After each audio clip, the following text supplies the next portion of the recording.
Ok, ben, Frédéric Young, bonjour. Vous représentez un peu les sociétés d'auteurs Et les auteurs surtout. et les auteurs surtout.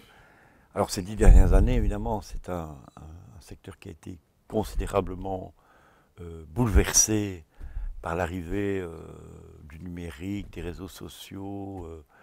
Qu'est-ce qui a changé fondamentalement? Alors ce que je pense qui a changé, c'est que d'une part, il y a d'abord une qualité de création qui a fortement évolué, qui a augmenté.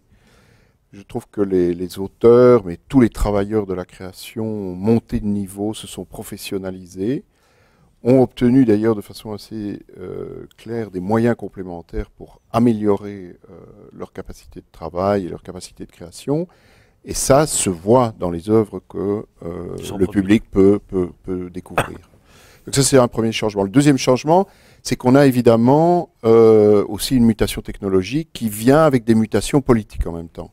C'est le croisement de mutations technologiques sur la numérisation et sur la mondialisation des échanges culturels, avec en même temps une vision ultralibérale qui naît à travers la Commission européenne, mais qui se diffuse dans beaucoup de parties et de pays en Europe, et qui fait large place à ce que j'appelle moi les nouvelles compagnies des Indes, qui sont ces grands opérateurs qui viennent Qui organise le mainstream. voilà, et puis surtout qui viennent ponctionner et organiser les marchés sans aucune régulation.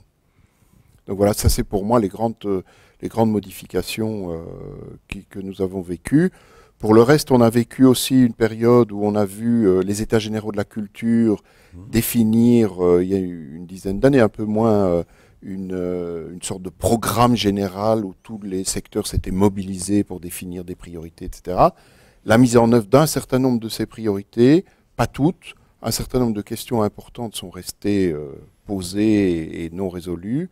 D'autres ont permis de créer des initiatives nouvelles et de faire évoluer des secteurs, comme c'est le cas par exemple des secteurs des bibliothèques, dont vous reparlerez, j'imagine, à d'autres moments. Oui. Donc un des enjeux aujourd'hui, d'après ce que vous indiquez, c'est effectivement la régulation.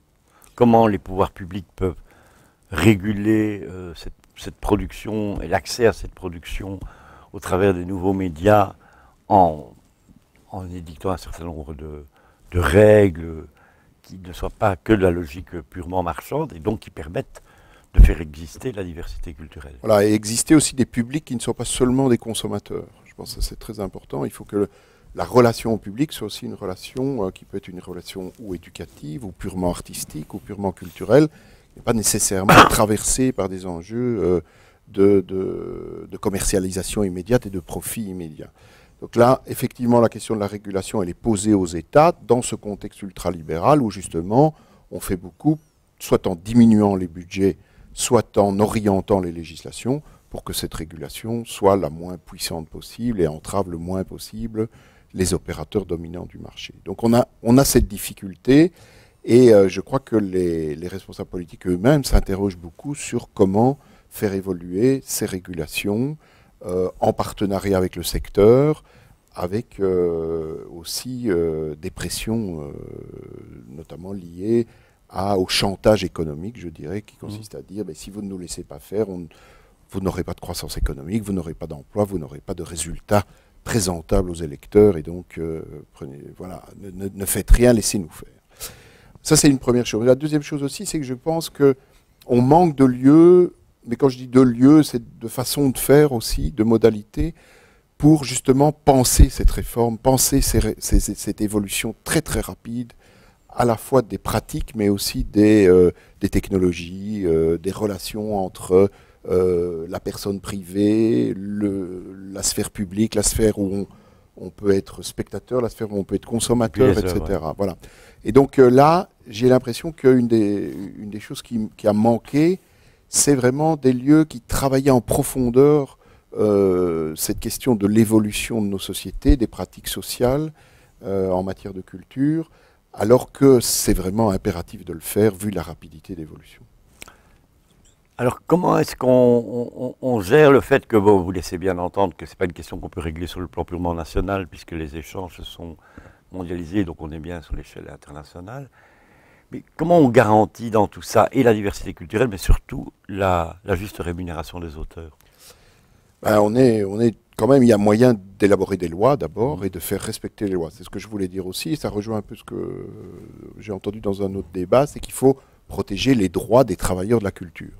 Ça me semble être un objectif qui, pour des partis démocratiques, me semble être une tâche très honorable, de dire il y a un corpus de droits, que ce soit des droits d'auteur ou des droits sociaux pour les travailleurs de la culture, il y a des statuts, comme le statut de l'artiste.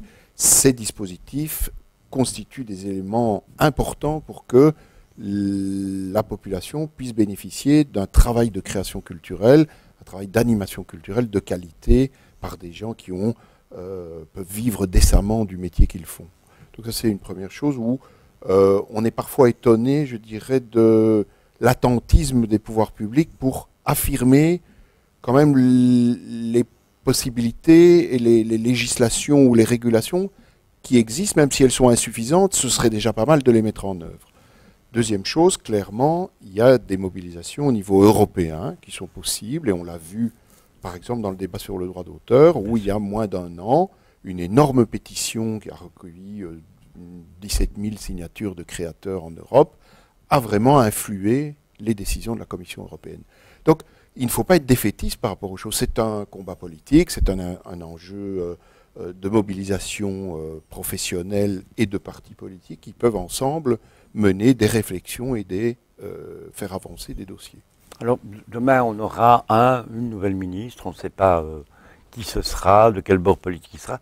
C'est quoi, de votre point de vue, la grande mesure qui pourrait faire avancer les choses dans le domaine de l'accès aux œuvres, mais aussi de la protection des auteurs? Moi, je mettrais deux mesures. Un, il faut repenser la relation entre l'art, la culture et l'enseignement. Ça me semble être fondamental, décloisonner ces deux univers, parce que il y a là un terreau de collaboration qui est absolument insuffisant. Deuxième réflexion, c'est tout ce qui concerne, dans un monde en changement, dans un monde qui s'ouvre à l'international, comme on le disait, donner à nos professionnels les moyens de se former en permanence. Donc c'est mettre en place des formations continuées qui permettent de gagner du temps dans l'adaptation aux nouvelles réalités.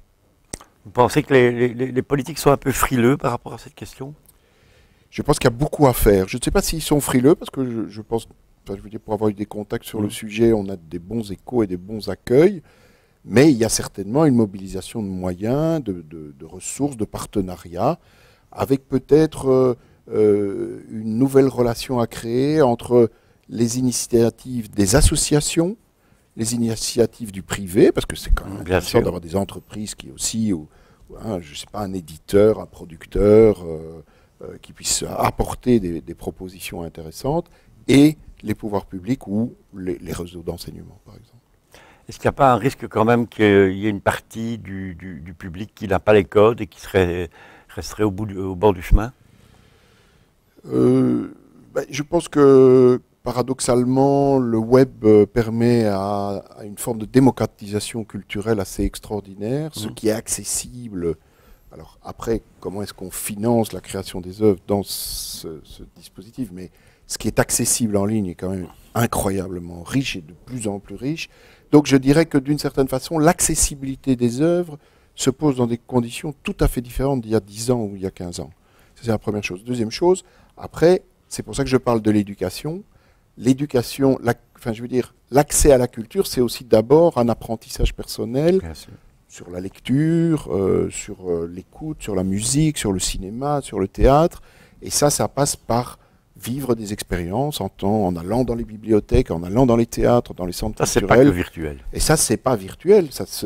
Parce que je pense que ces médiations-là, elles passent par des intermédiaires que sont les animateurs, les artistes, les auteurs qui viennent dans un lieu parler de leur œuvre et qui tout à coup intéressent 10 personnes qui avant seraient restées assez indifférentes à une création donnée. Donc je crois que c'est vraiment en permettant ce contact entre la population, de façon parfois extrêmement dispersée, et des créateurs, des artistes, des animateurs, que l'on peut vraiment faire un travail d'ouverture au public, sur la diversité, c'est-à-dire enrichir le goût des gens, élargir leur connaissance, leur envie de découvrir, leur curiosité.